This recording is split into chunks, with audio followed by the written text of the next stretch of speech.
The Lord be with you. I'm Deacon Keith Fournier, and our first reading is taken from the book of Ezekiel. The word of Yahweh was addressed to me as follows.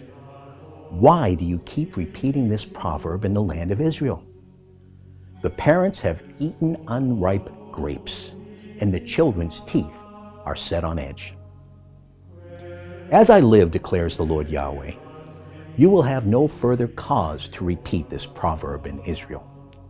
Look, all life belongs to me, the Father's life and the Son's life. Both alike belong to me. The one who has sinned is the one to die. But if a man is upright, his actions law-abiding and upright, and he does not eat on the mountains or raise his eyes to the foul idols of the house of Israel, does not defile his neighbor's wife or touch a woman during her periods, oppresses no one, returns the pledge on a debt, does not rob, gives his own food to the hungry, his clothes to those who lack clothing, does not lend for profit, does not charge interest, abstains from evil, gives honest judgment between one person and another, keeps my laws and sincerely respects my judgments, someone like this is truly upright and will live, declares the Lord Yahweh.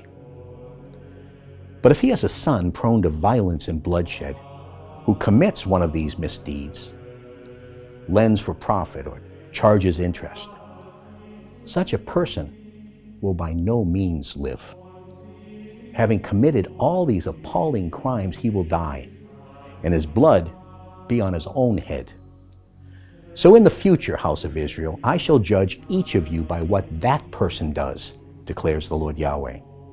Repent, renounce all your crimes, avoid all occasions for guilt. Shake off all the crimes you've committed and make yourselves a new heart and a new spirit. Why die, house of Israel? I take no pleasure in the death of anyone, declares the Lord Yahweh. So repent and live. And our response is taken from Psalm 51. Give me back the joy of your salvation. Sustain in me a generous spirit. I shall teach the wicked your paths, and sinners will return to you. Deliver me from bloodshed, God, God of my salvation, and my tongue will acclaim your saving justice. Lord, open my lips, and my mouth will speak out your praise. In your graciousness, do good to Zion. Rebuild the walls of Jerusalem. Then you will delight in upright sacrifices, burnt offerings, and whole oblations, and young bulls will be offered on your altar. In a reading from the Holy Gospel according to St. Matthew. Then people brought little children to him for him to lay his hands on them and pray. The disciples scolded them, but Jesus said, let the little children alone, and do not stop them from coming to me. For it is to such as these that the kingdom of heaven belongs. Then he laid his hands on them and went on his way. The Gospel of the Lord.